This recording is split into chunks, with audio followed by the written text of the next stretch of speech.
roll that when you're ready. Slay them all, Spartan. All right, yeah, I think this is a pro team POV. Well, let's see how good they are.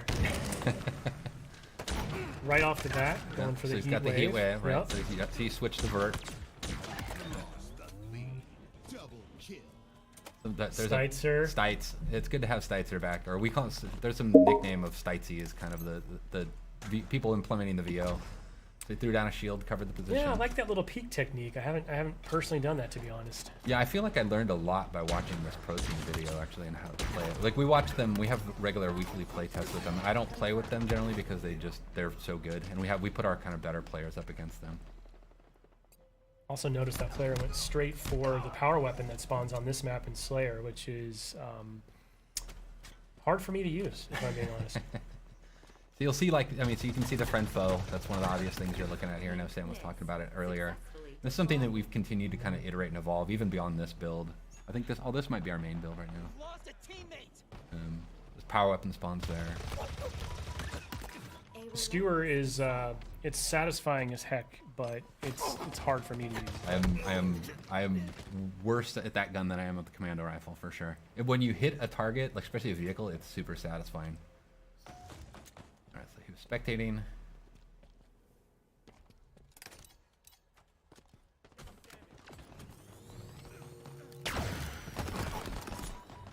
He missed the new. Tried for it. Tried for it.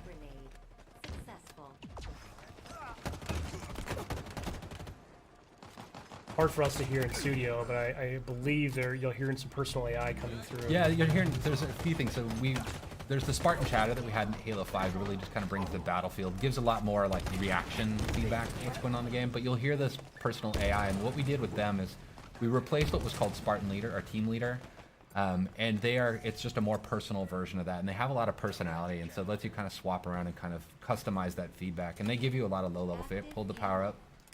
Yeah, I was just going to mention, you know, that's a change, right? It doesn't activate on pickup anymore. You can hold on to it. Yeah, we think that'll bring a lot in the long term and allow us to do more things with power-ups than kind of just, you know, traditional kind of just quick stat kind of reflections, but having like really the notion of power equipment in the game. One thing that we won't see in this point of view, I really love the visual language that you and the team have introduced. It's very obvious when someone's pocketing a power-up like that. You'll see a glowing trail behind there's like a contrail behind them. Yeah, that was a big thing, is making sure we at least telegraphed that information. That was, you know, making that switch, there was a lot of critical lenses on making sure that there was at least a readability to it in the gameplay. I mean, so now it's sort of that risk-reward, right? Do I hold this and wait for that final push? Do I burn it now so I don't lose it? Yeah, you make a lot of choices that way. Like I sometimes will pocket it and think I'm getting cocky, and then I'll lose it, and I'll give like overshow. That was a dope. I'll give the OS to the enemy, which is, you know, super risky at that point. We're seeing a couple of little sort of, what do we call those, tutorial tips popping up there, which you can turn off in the settings. Yeah, you can turn them off, but on they're death tips is what we call them. But yeah, giving a little bit of feedback, you know, about the type of weapon that killed you, or like how you can respond better to it. I'm not sure at this point the pro team needs to know that, like, hey. Yeah, exactly. Or like just opt out if you don't really care about it, if you don't need that information, or it makes you feel bad, as some people might feel.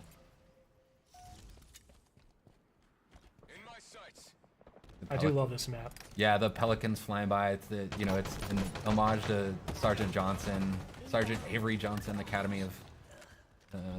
So it's kind of cool just to kind of pay homage to, like, you know, one of ours and everybody's favorite character in the side of the Halo canon. By the way, whoever this player is just getting active camo every spawn. I don't know what the other team's up to right now. Seems to be watching that call out. Yeah, the power ups, we treat those like, you know, like the power weapons and stuff. They're up on a pad. They have a lot of messaging and broadcasting about them, so you know when they're coming up. Now your Spartan AI will tell you that, right? Yeah, the Spartan AI calls it out as well. So there's a lot of information just kind of driving feedback. You get the stick there. You can see, like, there's the weapon racks you'll see in the levels as well. He ran past one a second ago.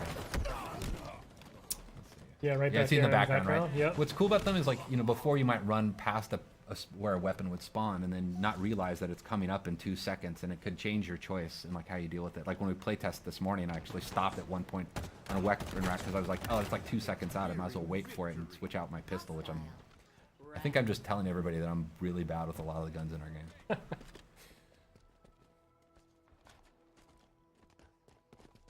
Watch my back.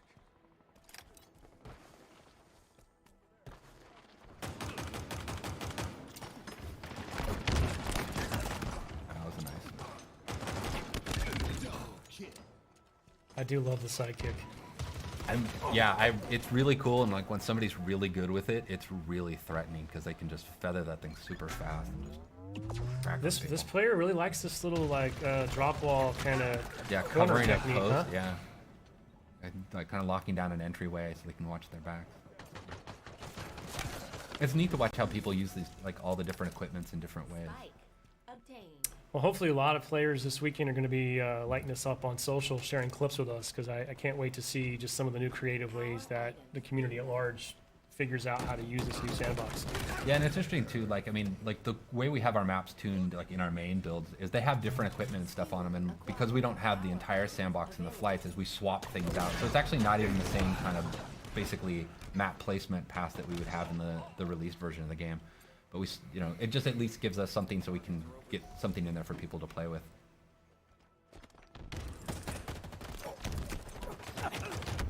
Oh, match is getting close. You can hear the music starting to kick up, kind of signifying the end of the match is coming. I do love that. The multiplayer music, very cool. I'm really proud of the multiplayer music. There's a cool story about how we got to basically getting the music in the game. But it really meets this tone. It's something I've really wanted since Halo 4. Was this kind of post-rock soundtrack to the multiplayer. Well, actually just a Halo, but it became one of my goals for multiplayer. Taking damage. Last kill. Lost a teammate. 5 minutes remaining. Cool.